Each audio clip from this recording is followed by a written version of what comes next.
Grandpa Ron here again. Hope you're all having a great day. Today we're going to get back into our very basic Bible study, looking at the book of Judges. And today we're going to be taking a look at chapter 8. Remember in chapter 7, Gideon had trusted God and giving him a victory over the Midianites with only 300 men. Remember, God had limited that number to a very small number, expressly for the reason that he wanted the children of Israel to realize that it was God who was going to give them the victory, so that they wouldn't get puffed up and proud that they had beat the Midians. So he did this in the form of a providential miracle. The 300, we won't go into the story, but they threw the camp of the invaders in total chaos and disarray. They wound up chasing and killing one another. As they were routed and fled, then messages were sent out to the other tribes of Israel to send reinforcements and chase them down and destroy them. Now, the Israelites started with just the 300, and then of course more came once the rout had begun. Now they're chasing down the remnants. As we get into chapter 8, out of the 135,000 invaders originally, there was probably about 15,000 left. So let's see what happens. Chapter 8, verse 1. Then the men of Ephraim said to him, "What is this thing you have done to us, not calling us when you went out to fight against Midian?" And they contended with him vigorously. Now, the men of Ephraim had captured some kings. They were part of the reinforcements that came up. But now they're complaining that why weren't we in on the original battle? Well, that was God's choice. Gideon had done exactly as the Lord had instructed. And here we have exactly the opposite of what God intended. They wanted glory. And this is what God had wanted to avoid. He wanted them to see that it was Him that gave them the victory. Gideon could have pointed all this out in a very confrontational way, but as we see in the next verse, he takes a more humble and soft-spoken approach.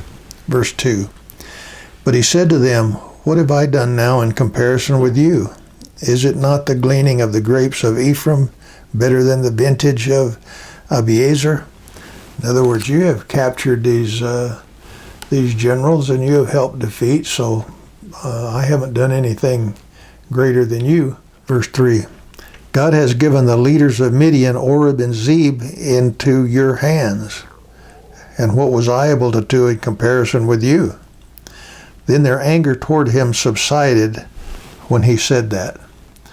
So now that he's sharing, of course he's not sharing, he's not taking any of the glory for this. He's trusting God, and it did trust God in the initial stages of the battle. But he's letting them claim some glory in the battle, and that calmed them down, seemingly. Verse 4, "Then Gideon and the 300 men who were with him came to the Jordan and crossed over, weary yet pursuing." They were tired, but still motivated to go destroy the rest of these invaders. "And he said to the men of Succoth, 'Please give loaves of bread to the people who are following me, for they are weary, and I am pursuing Zebah and Zalmunna, the kings of Midian.' And the leaders of Succoth said, 'Are the hands of Zebah and Zalmunna already in your hands that we should give bread to your army?'" Kind of a sarcastic tone. And Gideon said, "All right, when the Lord has given Zebah and Zalmunna into my hand, then I will thrash your bodies with the thorns of the wilderness and with briars." Gideon's not happy about this, of course. The motivation of the people of Succoth, these leaders in Succoth, is questionable. It's very likely they were fearful that these people of Midian, who had been oppressing them for years, would not be totally defeated, and then they would be the subject of retribution from them.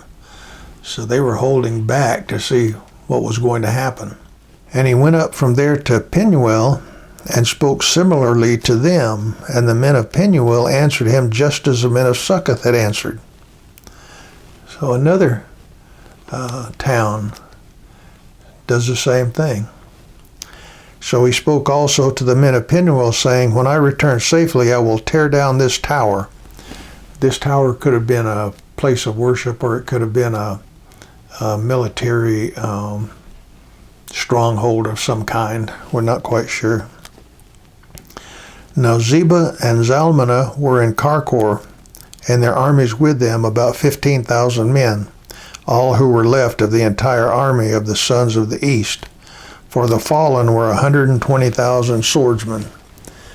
That's where we get the number 135,000. We're at the start of the battle. Verse 11, and Gideon went up by the way of those who lived in tents on the east of Nobah and Jogbehah, and attacked the camp when the camp was unsuspecting.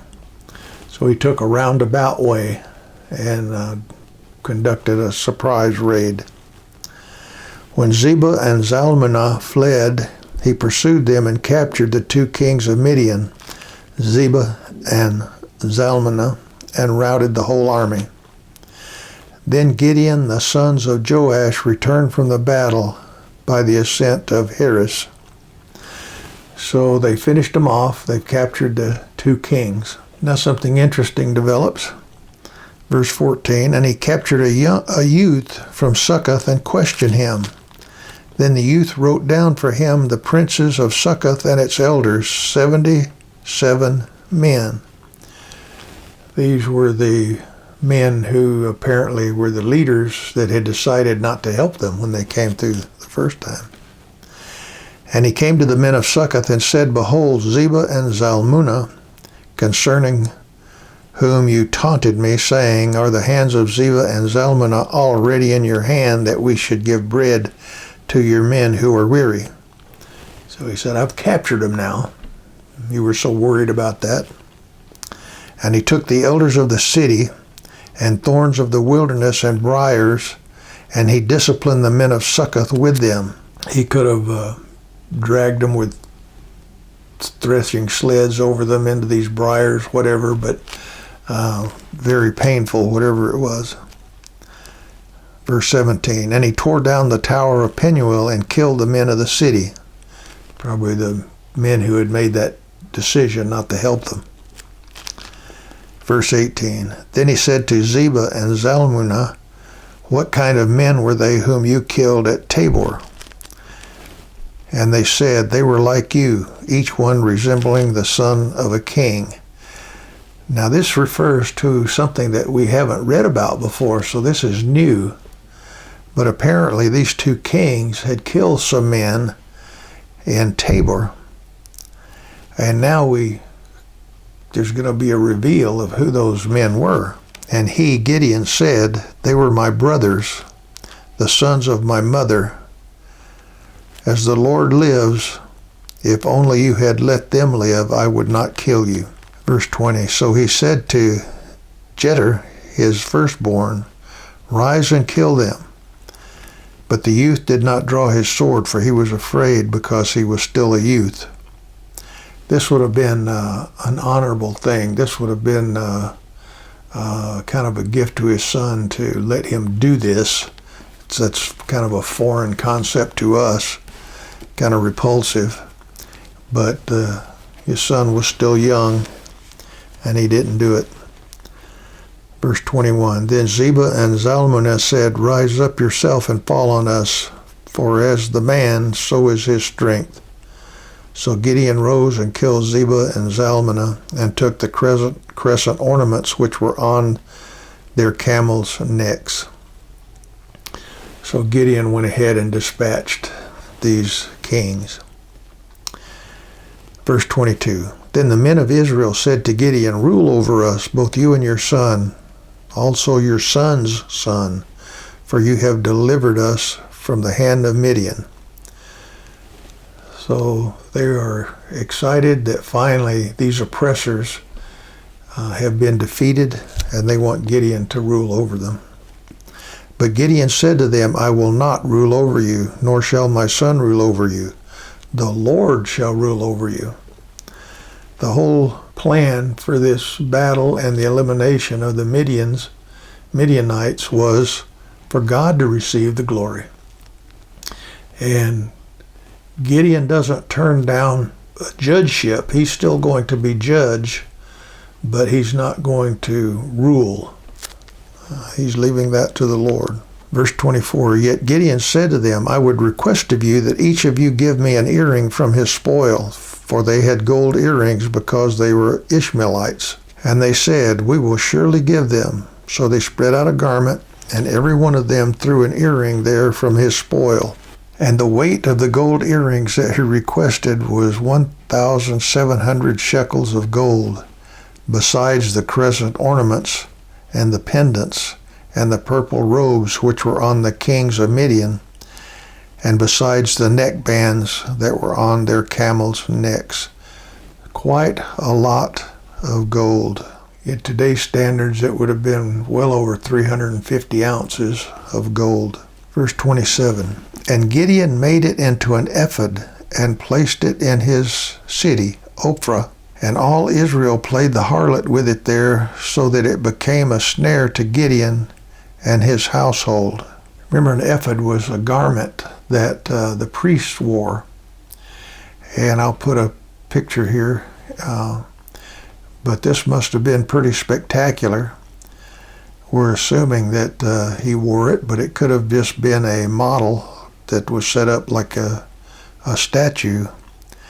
But at any rate, rather than enhancing worship, which the ephod was supposed to do, was supposed to symbolize things, it apparently became an object of worship and became a stumbling block. Verse 28. So Midian was subdued before the sons of Israel, and they did not lift up their heads any more. And the land was undisturbed for 40 years in the days of Gideon. This is the last time we hear of the land being undisturbed in the book of Judges, by the way. Verse 29, Then Jerubbaal, that's Gideon, the son of Joash, went and lived in his own house. Now Gideon had 70 sons who were his direct descendants, for he had many wives. And his concubine, who was in Shechem, also bore him a son, and he named him Abimelech. Now Abimelech is going to be the cause of great trouble pretty quickly here. And Gideon, the son of Joash, died at a ripe old age and was buried in the tomb of his father Joash in Ophrah of the Abizarites. We're going to see in the next verses that even though he had made this ephod, he had committed himself to the Lord, that people were apparently just waiting for him to pass away, because look what happens next. Then it came about as soon as Gideon was dead that the sons of Israel again played the harlot with the Baals and made Baal-berith their god. So immediately when Gideon was gone, they turned their back on the one true and living God and started to worship the Baals. Thus the sons of Israel did not remember the Lord their God, who had delivered them from the hands of all their enemies on every side, nor did they show kindness to the household of Jerubbaal, that is Gideon, in accord with all the good that he had done to Israel. And it's just a continuing cycle.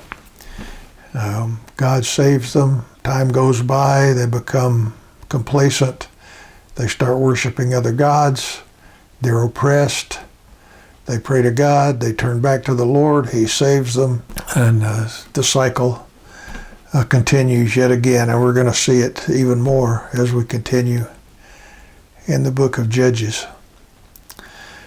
We as Christians do kind of the same thing. I know in my own life, over the years, you pray for the Lord to help you. He does. Then you start thinking, boy, I did well in that. I did a good job there. We start thinking it was us. We did it. No. God did it. God guides our steps. It's good to make plans, and we should make plans, but we have to remember that it's God who numbers our steps. He's the one that fulfills, guides us, opens doors, closes doors, and